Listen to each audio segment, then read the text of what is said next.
Hello everyone, welcome to this channel. आज से मैं स्टार्ट करने वाला हूँ रिएक्ट ट्यूटोरियल। और रिएक्ट जो है वो कम्प्लीटली जावास्क्रिप्ट प्रोग्रामिंग लैंग्वेज पे ही बना हुआ है। तो सबसे पहले अपन थोड़ा जावास्क्रिप्ट बेसिक्स बारे में जानेंगे। और उसके बाद H T M L C S S का भी नॉलेज थोड़ा होना चाहिए, ताकि आप रिएक्ट से जब पेज डिजाइन करो तो आपको एच टी एम एल और सी एस एस समझ में आएगा। और फिर अपन देखेंगे कि रिएक्ट अपने को यूज करना क्यों है, और रिएक्ट में जो बेसिक्स जो होते हैं और रिएक्ट के जो फीचर्स होते हैं वो सारी चीज़ें हम देखेंगे।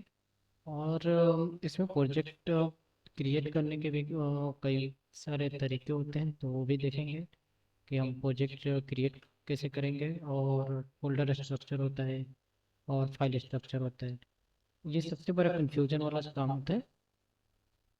तो ये भी देखने वाले हैं कि हम एक प्रॉपर फोल्डर स्ट्रक्चर और फाइल का नेमिंग कन्वेंशन जो होते हैं, या फोल्डर आप क्रिएट करते हो तो उनका नेमिंग कन्वेंशन कैसा होना चाहिए, तो वो भी देखेंगे। और रिएक्ट में जैसे हुक्स वगैरह होते हैं, लाइफ साइकिल्स होते हैं, तो ये सारी चीज़ें रिएक्ट के फीचर्स के बारे में और ऑप्टिमाइजेशन वगैरह, ये सारे चीज़ें देखने वाले हैं। तो ये कोर्स जो है आपको बिगिनर से लेके एडवांस तक होगा। मतलब कि आपको और एक से मतलब डीप लेवल की जानकारी आपको इसमें मिलने वाली है। उन पेज डिजाइन वगैरह वो अलग सेपरेट प्ले लिस्ट में हम करेंगे। तो चलिए शुरू करते हैं। और पीपीटी के थ्रू मैं आपको उस एक्सप्लेन करने वाला हूँ। अब सबसे पहले हम थोड़ा जावास्क्रिप्ट के बारे में इसमें जान लेते हैं कि आखिर जावास्क्रिप्ट क्या होता क्या है और अपने को जावास्क्रिप्ट का यूज क्यों करने वाला है इसमें। अब जावास्क्रिप्ट जो होता है वो हाई लेवल प्रोग्रामिंग लैंग्वेज होता है, जो कि हम वेब डेवलपमेंट के लिए यूज़ करते हैं। इसमें कोर फीचर्स अगर बात करें तो जैसे डॉम मैनिपुलेशंस होते हैं, एपीआई जो होती है, वेब एपीआई जिसको बोलते हैं, इवेंट हैंडलिंग होता है, और फ्रेमवर्क्स होते हैं। जैसे कि हम इस प्रोजेक्ट में अपन यूज करने वाले हैं रिएक्ट। अब इसमें आप देखोगे ना जावास्क्रिप्ट में, तो जावास्क्रिप्ट में यहाँ पे जो सबसे पहले कंपाइलर वगैरह के बारे में हम थोड़ा जानते हैं कि आखिर जावास्क्रिप्ट कोड जो होते हैं वो ब्राउजर पे एग्जीक्यूट होता है कैसे। तो अपन जो क्रोम वगैरह ये ब्राउजर जो लेटेस्ट जो ब्राउजर्स है ये जो यूज करते हैं उनमें जैसे V8 एक इंजन होता है, और V8 इंजन का सपोर्ट रहता है ब्राउजर पे, तो वो इजली जावास्क्रिप्ट कोड को कंपाइल कर सकता है, तो वो कंपाइल कर देता है और हमको आउटपुट मिल भी जाता है। तो ब्राउजर पे जो डायरेक्ट V8 इंजन के तरह हम अपना जावास्क्रिप्ट कोड एग्जीक्यूट कर पाते हैं। अब इसमें V8 इंजन के बारे में अगर आप थोड़ा देखोगे तो यहाँ पे V8 इंजन क्या करता है कि सबसे पहले ना ये कंपाइलिंग जो प्रोसेस होती है इसमें, तो सबसे पहले कोड को वो पार्स करता है, और पार्स के बाद वो कंपाइलेशन जब होता है तो फिर जाके वो एग्जीक्यूशन होता है। और पार्सिंग के टाइम पे आप यहाँ पे देखोगे जावास्क्रिप्ट सोर्स कोड में, तो ये सबसे पहले पार्सर के थ्रू पार्स होता है, फिर अब्स्ट्रैक्ट सिंटैक्स ट्री क्रिएट होता है। और उसके बाद यहाँ पे जो ये इंटरप्रेटर इग्निशन है और कंपाइलर टर्बोफाइन है, तो ये जो इंक्लूडेड होते हैं JIT, मतलब जस्ट इन टाइम कंपाइलेशन में, जो कि default default compiler V8 engine use करता है JIT को।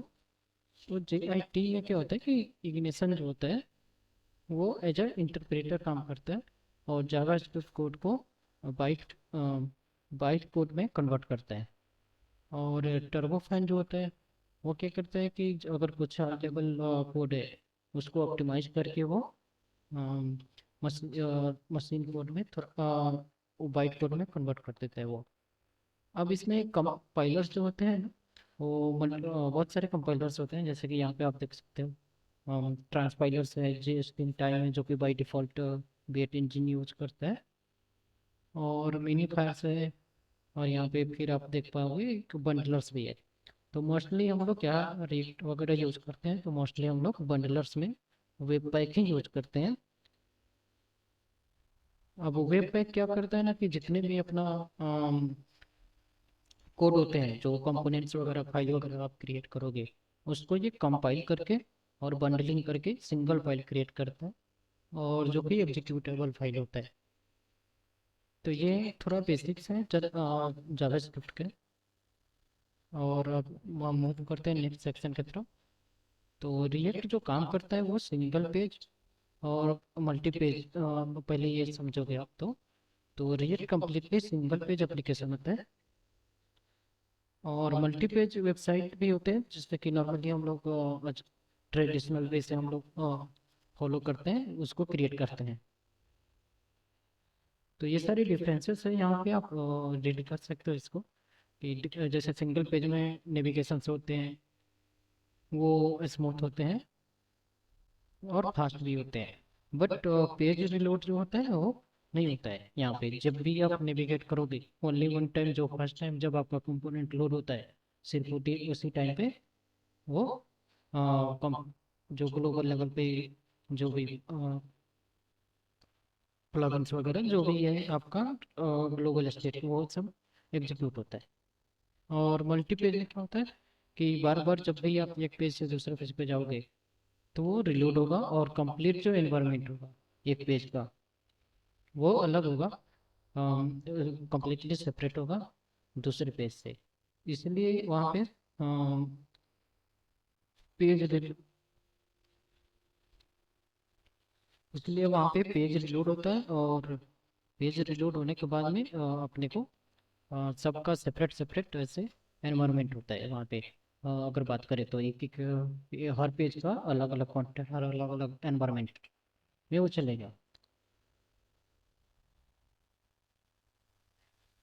अब हम थोड़ा इसके डिफरेंसेस देखते हैं पिक्चर के थ्रू, या फिर रिएक्ट में और सिंगल पेज में, और यहाँ पे मल्टी पेज में वर्क कैसे करता है। अब सपोज कि आप होम पेज को विजिट करते हो, सपोज इसका एंड पॉइंट जो होता है यूआरएल स्लैश होम है।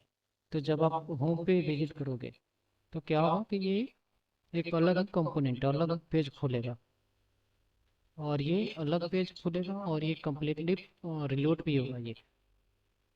और सेम जब आप प्रोडक्ट पेज पे जाते हैं, तो प्रोडक्ट पेज पे जाने के बाद ये प्रोडक्ट पेज अलग सेपरेट खुलेगा, और उसके लिए भी पेज रिलोड होता है कम्प्लीटली।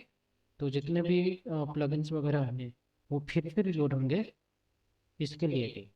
अब जैसे कार्ड्स पे फिर आप जाते हो, अगर जैसे आपने होम गए, फिर आप प्रोडक्ट्स पे गए, फिर अपने कार्ड्स पे गए, और जब आप कार्ड्स पे देखोगे यहाँ पे, तो कार्ड्स के भी सिमिलर वही प्रोसेस होते हैं, कि कार्ड्स के भी कंपोनेंट जो है वो कम्प्लीटली फुली रिलोड होते हैं, और सेम ऑर्डर के भी। तो ये मल्टी पेज में ऐसे काम करते हैं कि आप हर पेज के लिए मतलब अलग अलग ही एनवायरनमेंट होते हैं उनका। एनवायरनमेंट का मतलब कि ये वो कम्प्लीटली कंप्लीट कंटेनर जो होगा, लेआउट वगैरह सब कुछ उसका, हर पेज का हम लोग अलग अलग रखेंगे, और वो बार बार रिलोड होगा। अब हम देखते हैं सिंगल पेज वेबसाइट के बारे में। अब सिंगल पेज में क्या होता है कि जैसे आपने स्लैश होम को विजिट किया, तो ये क्या करता है कि ये कंपोनेंट हर पेज पे नहीं जाता है, ये क्या करता है ग्लोबली एक कंटेनर क्रिएट करता है यहाँ पे। सपोज कि ये एक कंटेनर है, और इस कंटेनर में ये ग्लोबल कंटेनर हो गया सपोज आपका। अब क्या होता है इस कंटेनर में कि ये कम्प्लीटली, जैसे आप देखोगे यहाँ पे ये लेआउट वगैरह, यहाँ पे नैब बार हो गया, साइड बार आ जाएगा आपका, फुटर वगैरह, हेडर वगैरह, जितने भी मतलब कि कॉमन लेआउट्स हो गए, वो कॉमन कंपोनेंट्स, वो आप यहाँ पे अटैच कर देते हो, और एक प्रॉप्स हो जाता है, जैसे जो कि चिल्ड्रन बोलता है।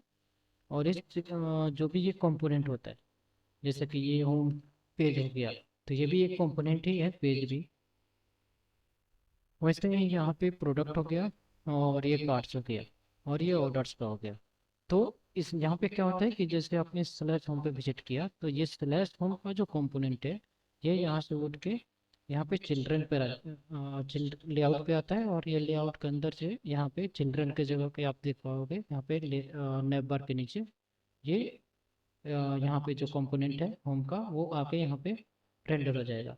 तो जैसे मैंने यहाँ पे अगर विजिट किया, तो आप देखोगे कि होम वहाँ से आके चिल्ड्रन पे यहाँ पे एज अ प्रॉप्स यहाँ पे वो अटैच हो जाता है। फिर क्या होता है कि नेक्स्ट टाइम जब आप अगर होम से दूसरे पेज पे जाते हो तो लेकिन कंप्लीट जो पेज रीलोडिंग होती है वो रीलोडिंग नहीं होती है। वो ओनली वन टाइम ये कंपोनेंट इतना कंटेनर क्रिएट रहता है और आपका जैसे जैसे यूआरएल चेंज होगा उसका अ, जो आपका ये कंपोनेंट रहेंगे वो कंपोनेंट यहाँ पे चिल्ड्रन पे आके सेट हो जाते हैं, यहाँ पे अटैच होते जाते हैं। अब जैसे मैं प्रोडक्ट्स पे जाऊँगा तो ये होम वाला हट जाएगा यहाँ से और प्रोडक्ट वाला आके चिल्ड्रन की जगह पे ये सेट हो जाएगा। वैसे ही कार्ड्स पे जब जाऊँगा तो कार्ड्स वाला आके चिल्ड्रन पर हट जाएगा, सॉरी ये अटैच हो जाएगा और बाकी जो ये वाले रहेंगे होम या प्रोडक्ट जो पहले वाले वो हट जाएंगे। अब ये लेआउट जो होता है ना, ये लेआउट आपको जैसे रिएक्ट में अपने को रखना पड़ता है एक जो app dot G S file होते हैं, जो मेन फाइल होते हैं सबसे पहले जो फाइल खुलता है। अब उसमें अपन इसका जो ये slash home slash product slash cards हो गए स्लैश ऑर्डर प्लेस्ड हो गया, तो इन सबका हम राउटिंग करते हैं, राउट लिंकिंग। अब राउटिंग का क्या सीन होता है ना कि जैसे ये होम है तो स्लैश होम के लिए कौन सा पेज कौन सा कंपोनेंट लिंक रहेगा, ताकि आप जब स्लैश होम सर्च करो यूआरएल में तो ये स्लैश होम वाला कंपोनेंट ही यहाँ पे आना चाहिए। ये नहीं कि प्रोडक्ट वाला ये वाला कंपोनेंट आ जाए। तो वो लिंकिंग हम ये यूआरएल और ये कंपोनेंट, जैसे ये प्रोडक्ट हो गया और ये प्रोडक्ट कंपोनेंट हो गया, तो वो लिंकिंग हम करते हैं राउटिंग लेवल पे कि इस एंड पॉइंट के लिए ये वाला कंपोनेंट, सेम इस एंड पॉइंट के लिए ये वाला कंपोनेंट। अब जैसे जैसे आप विजिट करोगे, जैसे मैंने यहाँ पे स्लैश प्रोडक्ट पे विजिट किया तो स्लैश प्रोडक्ट वाला आ जाएगा यहाँ पे और ये वाला होम वाला हट जाएगा और ये वाला स्लैश प्रोडक्ट्स वाला यहाँ पे आके अटैच हो जाता है। फिर क्या होता है कि जब मैं अगर कार्ड्स पे क्लिक करूँगा अगर, तो ये वाला हट जाएगा और ये कार्ट वाला आके यहाँ पे अटैच हो जाता है। तो यहाँ पे क्या होता है ना कि ये लेआउट सेम रहता है, ये कंपोनेंट ही आके यहाँ पे अपना जो मेन कंटेनर होता है उसी में अटैच होते हैं। और मल्टीपेज में क्या होता था कि हम एवरी टाइम इस कंपोनेंट पे विजिट करते थे, उस पेज पे ही नेविगेट हो जाते थे। बट यहाँ पे कि वो सीन नहीं है, यहाँ पे सीन है कि पिछला वाला डिटैच हो जाता है, मतलब वो हट जाता है। फिर ये नया वाला जो रहता है वो आके यहाँ पे सेट हो जाता है। तो हमारा ये जो कंटेनर होता है ये हमारा रिलोड नहीं होता है। इसी वजह से क्या होता है कि हमारा जो ग्लोबल प्लगइन्स वगैरह जो है या ग्लोबल स्टेट वगैरह है वो बार बार रिफ्रेश नहीं होते हैं, अपने को बार बार वो री इनिशिएट नहीं करना पड़ता है उसको। तो ये था सिंगल पेज और मल्टी पेज के बारे में।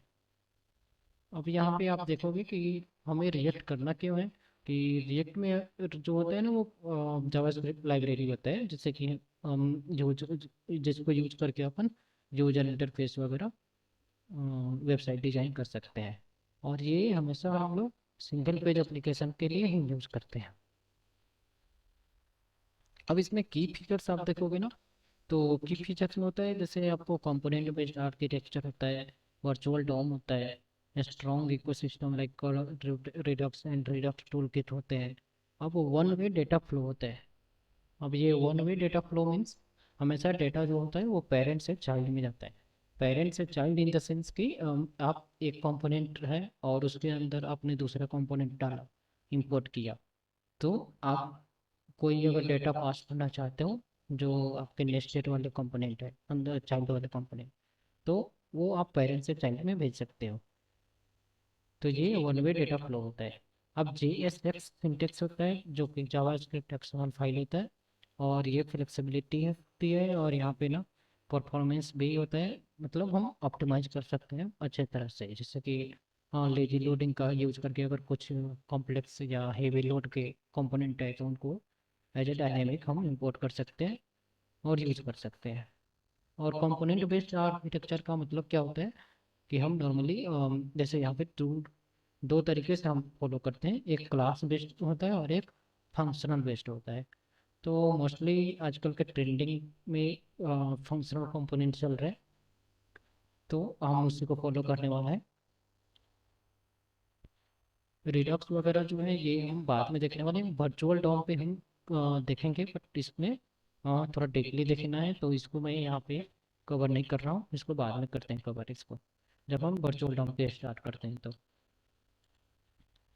तो आज के लिए बस इतना ही, और मिलते हैं अगले वीडियो में। Thank you.